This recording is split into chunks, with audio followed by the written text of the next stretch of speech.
Hey everybody, my name is Nick Ravel and I play viola, and I created DragonScales. It's my 3-octave audio play-along system for violin, viola, and cello. It'll get you practicing those scales and arpeggios with better pitch and rhythm in no time. You can get them on Amazon or on my website. I'll leave a link in the description telling you all about it. If you're here for the tips and tricks, welcome to, I think, the 5th video in the series. I can't even remember. But today, we're going to be covering improvisation. Now, I know that might be scary for some of you. It was scary for me when I first started improvising.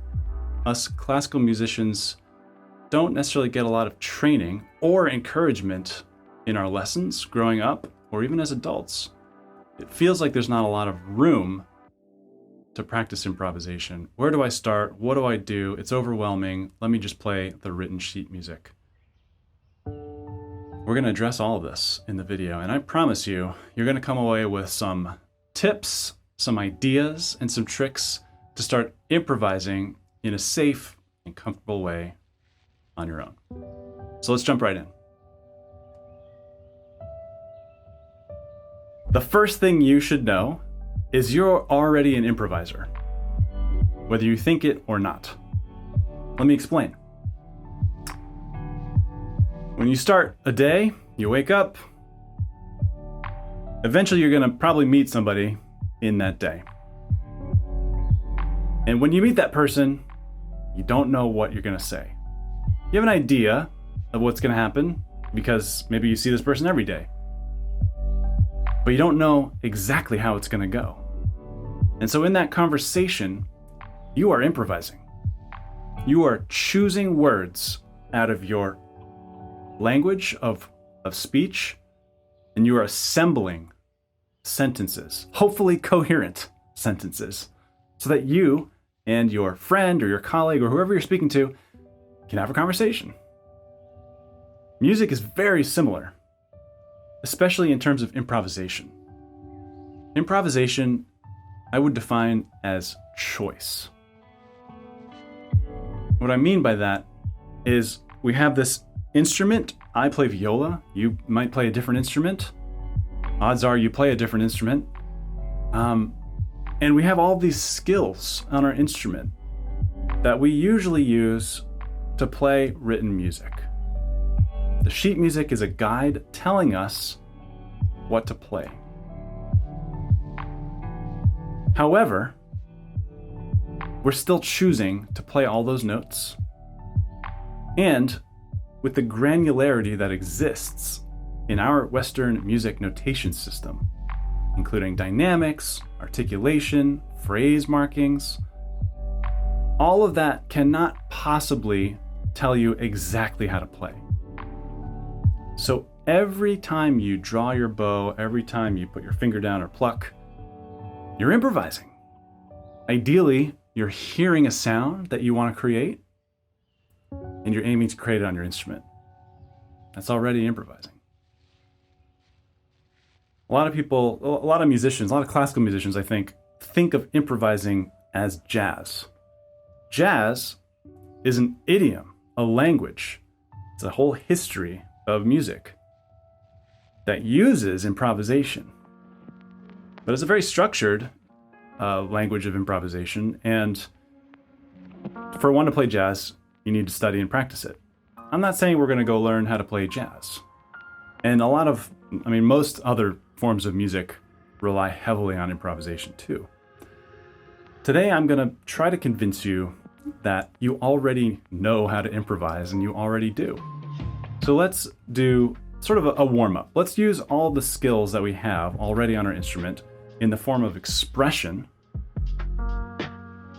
and choose them while playing along with this audio. So things that we can think about in terms of expression. So meaning, how do we create sound on our instrument? Well, we have to think about dynamics. We have to think about articulation, probably vibrato, tone. Are we thinking dense sound? Are we thinking really wispy, windy sound?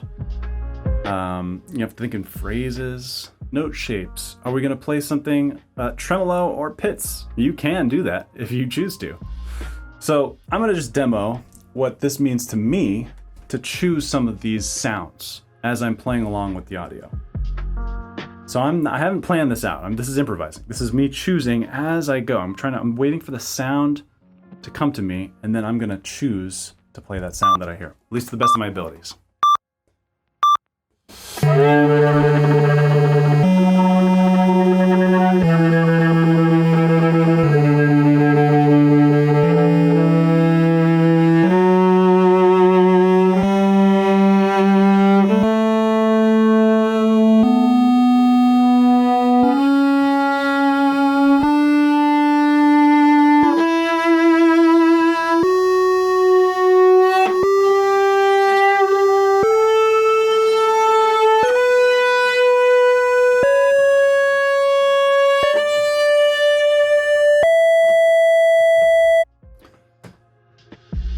I chose a lot of sounds.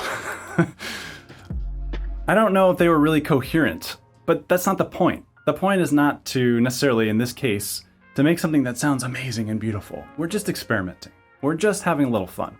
So if you're feeling already like, ooh, I don't know what to do, just take the pressure off and let's agree to have the space to make sounds that we really hate.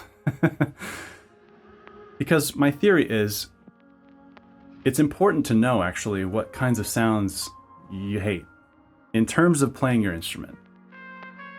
If you know what sounds you hate in a situation, you'll be less likely to choose them, and therefore more likely to enjoy the sounds that you do choose, which will make the whole experience more enjoyable, which is good for you as the performer and the audience if there is one.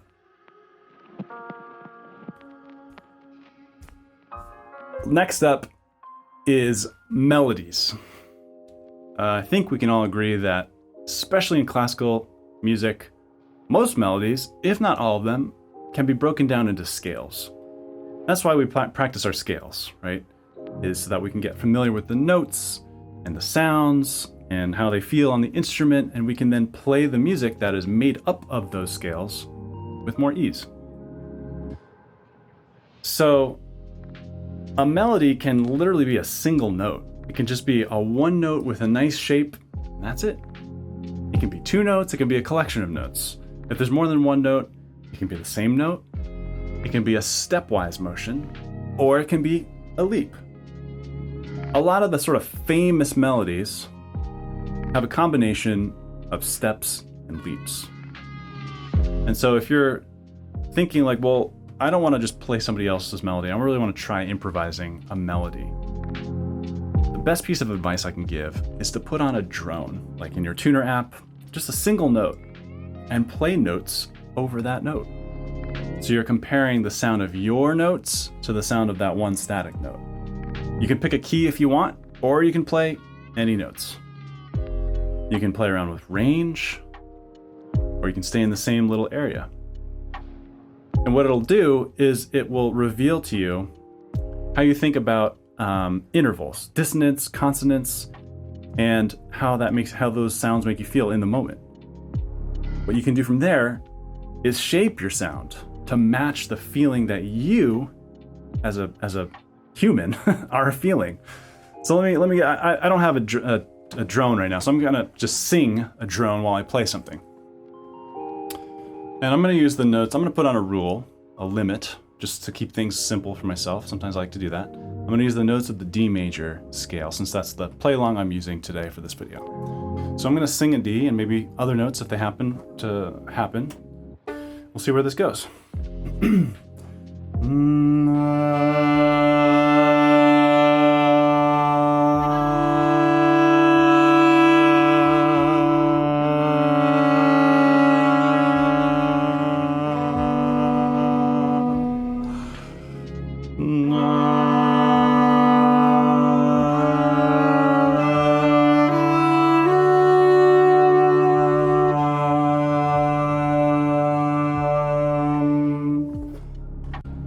Little example.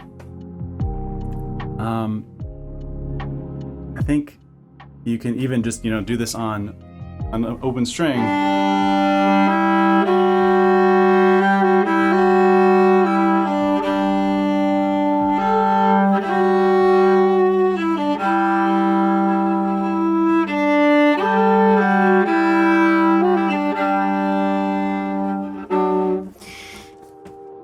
can play whatever comes to your mind. If nothing comes to your mind, play random notes. Literally pick a note and just put your finger down and hear what it sounds like. Sometimes that's the first step. This is just throw something at the wall and see what it sounds like. Eventually, once you start getting more comfortable with this process of just sort of not knowing what's going to happen, and trust me, it took a long time, many, many years, you'll start to actually hear the sounds that you want to play. And that might not only include the expression, as we've talked about before, but also the note choice, and eventually the rhythm choice too. And so from there, you're really creating music. You're using improvisation as a way of creating sound. And I think that's really beautiful. So that's Melodies with a drone. You can also, of course, do this with the DragonScales audio play-alongs. And I love that all of the play-alongs start with a long note, half notes mostly. And so you can use this as a sort of moving drone in which to make up melodies. Think of it as a playground.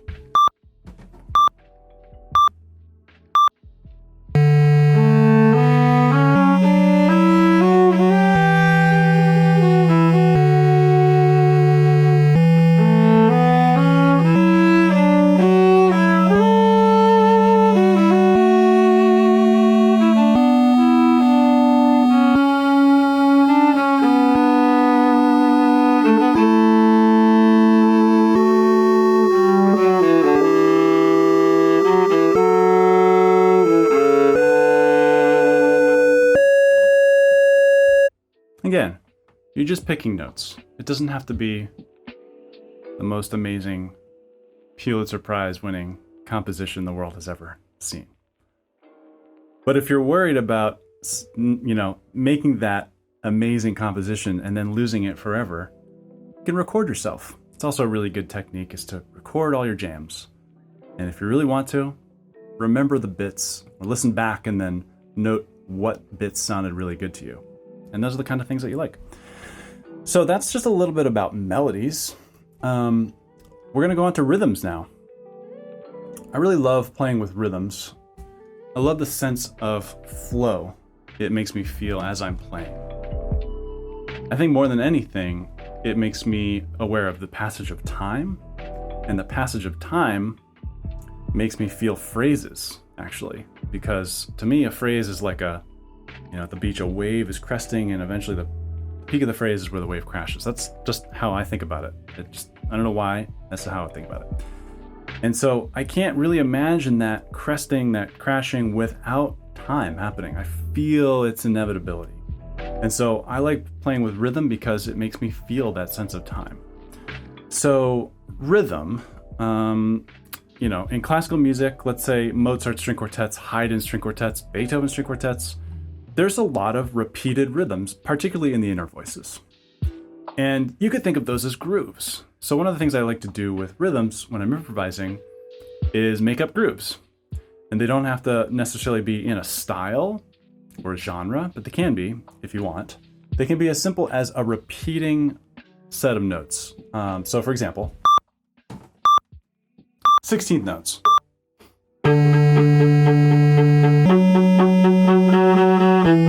Still choosing the expression.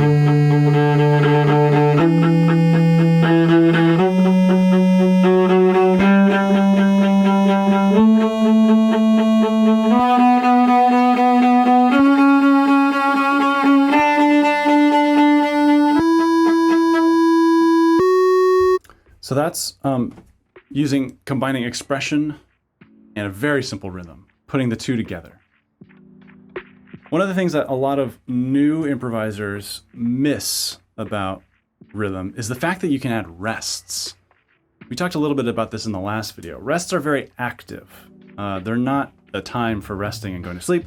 Very active part of the process. In fact, rests, especially in a groove situation, can make the groove come alive. They make it really more exciting. So I'm gonna only do 16th notes. I'm gonna start exactly the way I just did, but I'm gonna start introducing rests into the patterns. And you'll see what it does to the sound.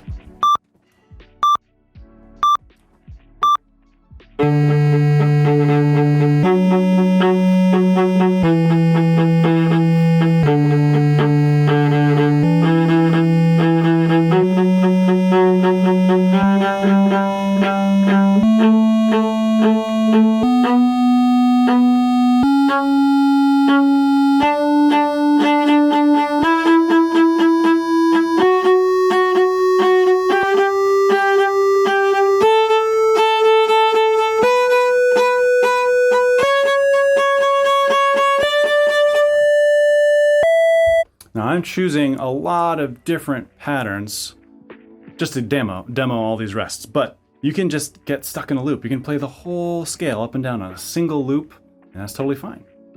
As long as you're sort of choosing to do that. You don't feel bound by that one rhythm. So work to sort of get comfortable with the idea of placing rests, and it might take a really long time before you can start to incorporate rests and like do the sort of number crunching of where do the rests go, where do the notes go, how does my body do that in real time. You might have to practice just doing, choosing your loop ahead of time and then playing the scale all the way through with that one loop.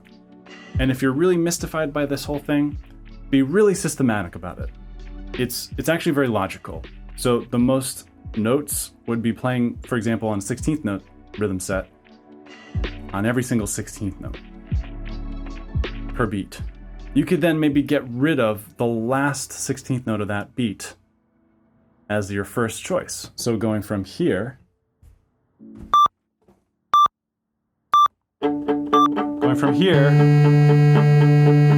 here. All I've done is gotten rid of the last one. Maybe I move it over one.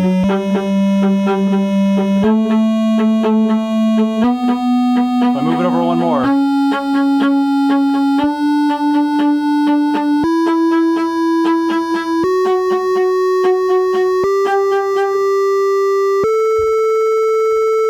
So again, I'm just demoing those, but you might take your time to figure out how to do each one of those permutations of that one rhythm. Keep in mind there's a lot more rhythms too. So these possibilities are endless. And remember that when you are choosing a rhythm that nobody told you to do, you're improvising. You're already improvising. If you add a little bit of expression, a little forte there, a little piano there, you're improvising. And you can have fun with it. It doesn't have to sound awesome. That's the point. It can just be a little playground. We're just experimenting. So that brings us to our game today. I don't think I mentioned it in the intro, but we're going to do a little game. So you can get your instrument, you can pause the video. We're going to do a little call and response. It's a very standard game for improvisers to start learning how to have a conversation. So pause the video. Okay, I'm gonna assume you've got your instrument, you're tuned, you're sort of ready to play. Here's how this is gonna work. We're gonna make this super simple. We're gonna use the notes of the scale. We're only gonna play in unison pitch with the play along. But for every note of the half note cycle, I'm gonna make up a rhythm, and then you're gonna play it back to me. So on the first note, D, I'm gonna play a little rhythm that lasts 2 beats. And because the turn at the scale, you're gonna play F sharp, that same rhythm. Back to me, I'm gonna make up a new rhythm on E. You're gonna play that rhythm on D, and then we go up. And so you're gonna basically just be repeating what I play back to me. After we do that, we're gonna do a second round where I still make up the first rhythm, but then you make up the second rhythm. And we then go back and forth. Now I know, this is a video. You're looking at an old version of me, but I do this all the time with my students, especially when we're teaching online, and it's really effective. So let's just have a little good time here. I'm gonna start this, so get ready. And this first version is you're playing back to me what I played to you, but on the new note of the scale.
Yeah, you did it. Nice. All right, you're an improviser. You're an expert.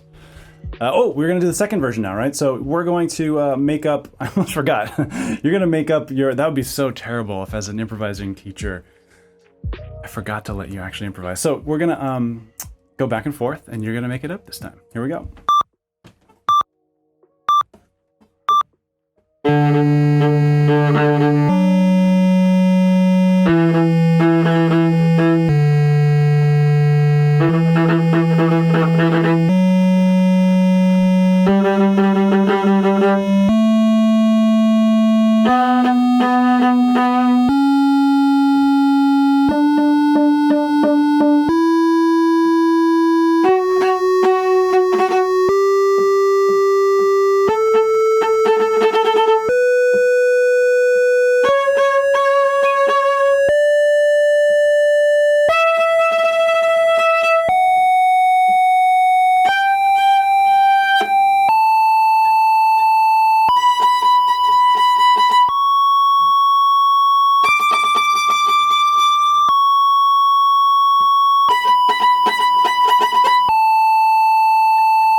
Lovely. I hope you had fun with that. That was just a little fun. You can do that with your friends. You can do that on your own, where each bar is a different rhythm. You know, make up your own. And that's the best way to get into just improvising. It's just doing it over and over again and allowing things to be uncomfortable for a little bit. That is a reality. When you're first learning how to sort of improvise, or first learning that you already are an improviser, is that you feel overwhelmed with the amount of choice that has become apparent to you. And so dealing with that choice is part of the practice. And there's going to be a lot of times where it does not go well, and that is okay. That is part of the process. It still happens to everybody. It happens to me all the time. So if you get to a point where you're like, okay, I'm kind of bored with these exercises, like I don't really, I'm sort of feel like not getting anything out of this anymore, toss all the rules out and just play. Just improvise. You can do that with an audio. You can do it by yourself. You can do it with a friend. You can record yourself and then play that back and improvise along with what you've just played. That's how I made my first album, Letters to My Future Self, and a lot of my second album, Dream Collider, is by improvising into microphones. So I think that about covers it for today. Just a brief intro into what I consider improvisation, which again is choosing the sounds that you play on your instrument. I hope this was really useful for you. I'd love to hear from you. Have you improvised before? Are you an expert? Have I missed something that you would love to educate me on? I would welcome it. Give me all the feedback. I want to know how I can be helpful for you. And coming up, I'm going to be moving away slightly from the play-alongs and doing more general practice tips. That includes, for the immediate future, what I would call the practice process. How to be smart about setting up goals, choosing methods to achieve those goals, and using awareness to see if those methods actually achieved the goals that you set out. It's the next couple of videos. Also, possibly a video on sight reading, and let me know what else you'd like to see. So if you feel like you've missed something, there's a few videos that I've already done, especially focusing on DragonScales, and I'm excited to bring you more material in the future. So please like and subscribe if you haven't already, and I'll say thanks for watching and happy practicing.